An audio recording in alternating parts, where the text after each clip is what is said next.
Assalamualaikum warahmatullahi wabarakatuh. Selamat bertemu kembali dengan saya, Siti Malihatun Badriah. Salam sehat, bahagia, sukses selalu. Kali ini saya akan membahas mengenai larangan jaminan fidusia ulang. Mengapa benda yang menjadi objek jaminan fidusia, kalau sudah terjadi pendaftaran jaminan fidusia, maka dilarang untuk melakukan jaminan fidusia kembali? Artinya bahwa satu objek yang sama tidak boleh dilakukan pada lebih dari satu jaminan fidusia. Mengapa demikian? Karena dalam konstruksi jaminan fidusia, di sini mutlak harus ada pengalihan hak milik atas benda objek jaminan fidusia dari pemberi fidusia kepada penerima fidusia. Dan ini mutlak harus dilakukan untuk terjadinya jaminan fidusia.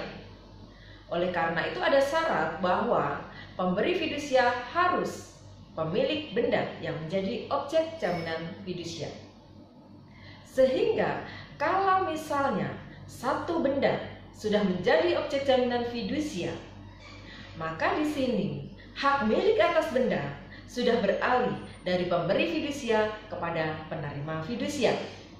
Kalau sudah beralih kepada penerima fidusia, maka di sini pemberi fidusia sudah tidak memiliki hak milik atas benda yang menjadi objek jaminan fidusia. Padahal ini adalah mutlak harus dimiliki oleh pemberi fidusia. Jadi, pemberi fidusia itu harus orang perorangan maupun badan hukum, pemilik benda yang menjadi objek jaminan fidusia. Artinya dia harus memiliki hak milik atas benda.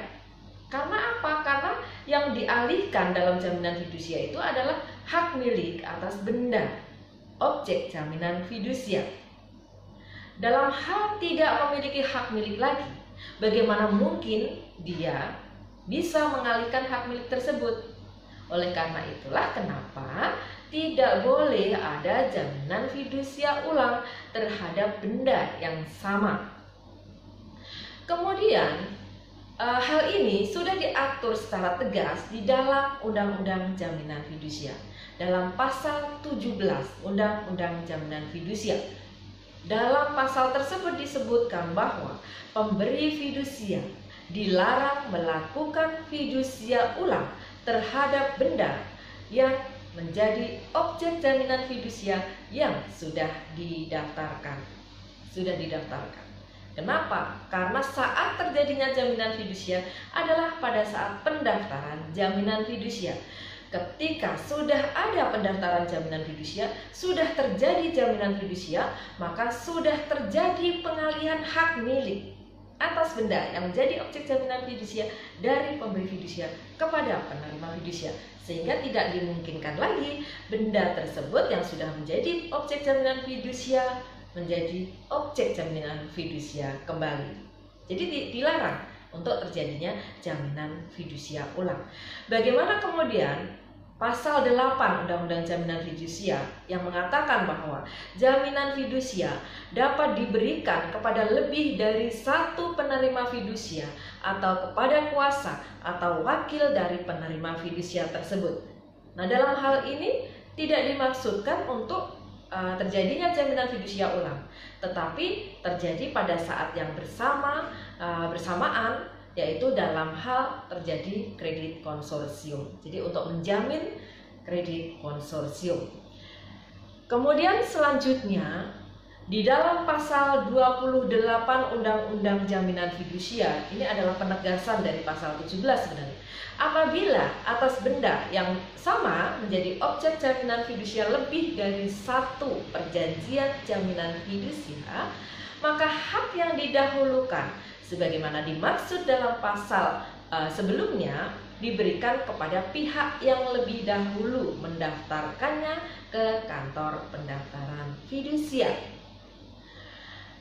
Kenapa demikian? Kenapa diatur seperti itu? Ini sebenarnya adalah penguatan pasal 17 tadi, bahwa dilarang atau tidak boleh dilakukan jaminan fidusia ulang dalam hal kemudian satu benda yang sama menjadi objek lebih dari satu jaminan fidusia, ya, Maka di sini yang memperoleh kedudukan didahulukan adalah pihak yang mendaftarkan terlebih dahulu.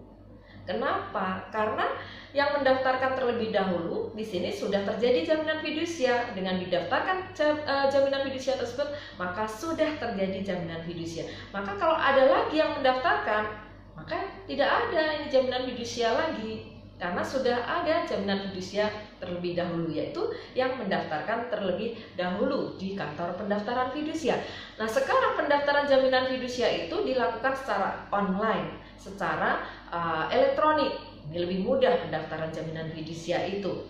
Nah, jadi di sini prinsipnya bahwa tidak boleh satu objek jaminan fidusia yang sudah dijamin atau sudah menjadi objek jaminan fidusia kemudian dilakukan jaminan fidusia kembali terhadap objek yang sama.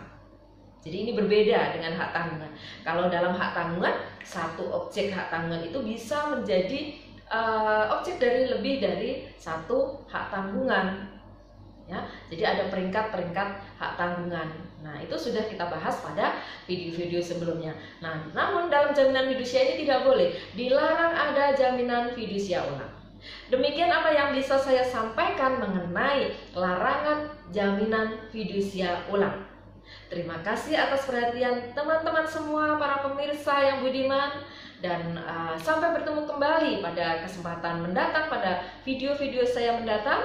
Dan jangan lupa subscribe serta bunyikan loncengnya supaya selalu mendapatkan update video-video saya. Terima kasih. Assalamualaikum warahmatullahi wabarakatuh.